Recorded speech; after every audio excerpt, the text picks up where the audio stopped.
Hi, so I hope everybody's doing well. We're going to do a little video today about Ohm's law. I don't have a tablet pencil, so I'm just going to have to do my best with trying to scribble with my finger.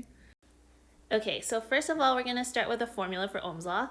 So you can see it highlighted, it's that V equals to I times R. V is voltage, and to show voltage, we measure it in volts, which is used with a V. I is your current, and to measure current, we use amps, and so that's symbolized with the letter A. That R is your resistance, and resistance is measured in ohms. So you can see underneath, I'm going to write that little Greek symbol, and that's your ohms. In other words, if you keep your resistance constant and you increase the voltage in a circuit, the current also increases. So you can see here R stays the same, V goes up, I also goes up. If you keep the current constant and you increase the resistance in a circuit, voltage will actually increase. So keeping the same amount of current, if I increase the resistance, you'll actually have a higher voltage. Okay, now to actually apply using the formula. Once again, V equals to I times R. If you know the triangle, try to avoid using it. As you get into Science 10, you'll actually have to become more familiar with algebra. So first one, V equals to IR. If you're looking for resistance though, start with V equals to IR. We're looking for R, and right now it's touching I, so that means multiply. So on that side, we're gonna have to get rid of it. The opposite of multiplying is dividing.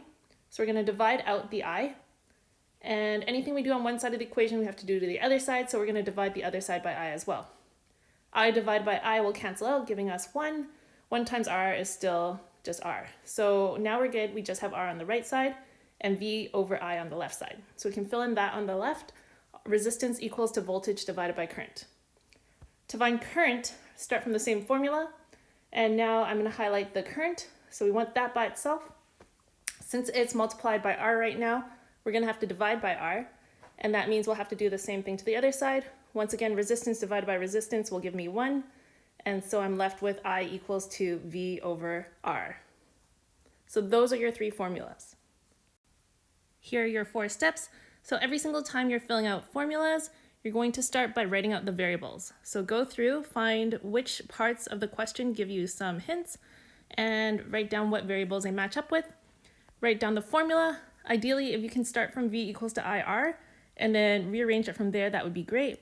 And then substitute. So show what you're actually substituting into your formula.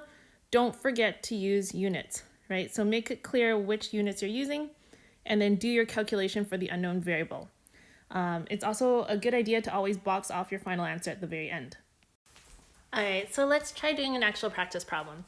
A circuit has a flow of 20.5 amps and a voltage of 120 volts. What is the resistance?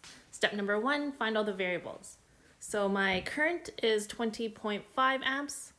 And my voltage is 120 volts. My resistance is my unknown, so I'm just going to put in a question mark for now. Step number 2, use your formula. So I'm going to start from V equals to IR. And then since I'm looking for resistance, that means I have to divide both sides by I, just to get resistance by itself. Your currents cancel out, and on the right side you're left with V. On the left you have V divided by I. Step number 3, you're going to substitute in. So resistance equals to voltage over current. And when I plug in, make sure you use your units. So 120 volts divided by 20.5 amps. And then plug it into your calculator. I'm going to get 5.8536 ohms. It doesn't specify where we need to cut it off, so I'm going to go to the hundreds. 5.85, because the 3 doesn't bump it up, ohms. And then just box off your final answer. Okay, so let's take a look at a different problem. This one says, what is the current flow in a circuit with a voltage of 12 volts and a resistance of 0.8 ohms? So step number 1, list out all your variables.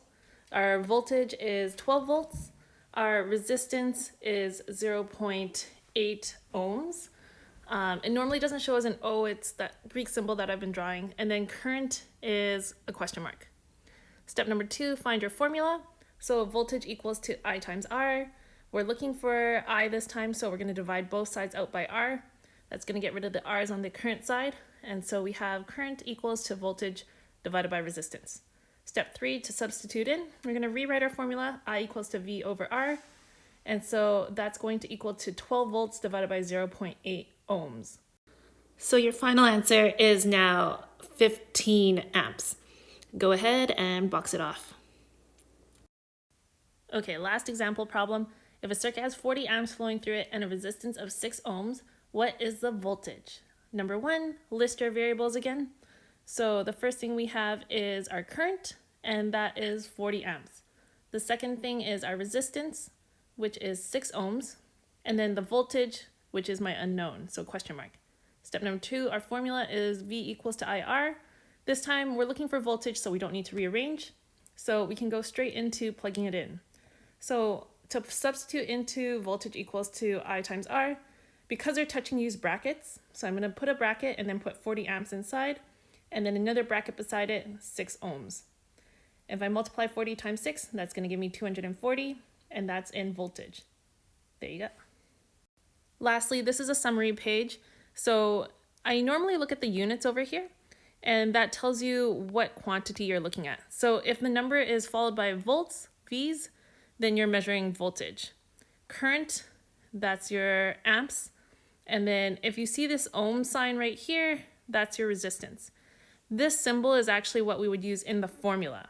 So it's confusing that volts and voltage is both in V, but current is I, and then resistance is your R. Here are your 3 different formulas. You can just memorize straight from here, but on your formula sheet, you'll always see V equals to I times R. So that one you don't need to memorize. And then if you're able to rearrange to the other 2 like we've been doing, you'll be doing just fine. In order to measure things, we have voltmeter, ammeter, and ohm meter. Once again, current is actually the flow of electricity, so how fast the electrons are flowing through. In order to use an ammeter, it needs to be in the circuit. So you would have to break your circuit and actually put it inside your circuit. A voltmeter, you can actually measure it without breaking your circuit. You can just use a little loop. And then ohm meter, that would actually measure your resistance, but we haven't really done that yet. Hopefully this helped a bit. If you can, then go ahead and do your practice problems in the rest of the booklet. And if you have any questions, email me and I'll try and help you out. See you soon. Bye.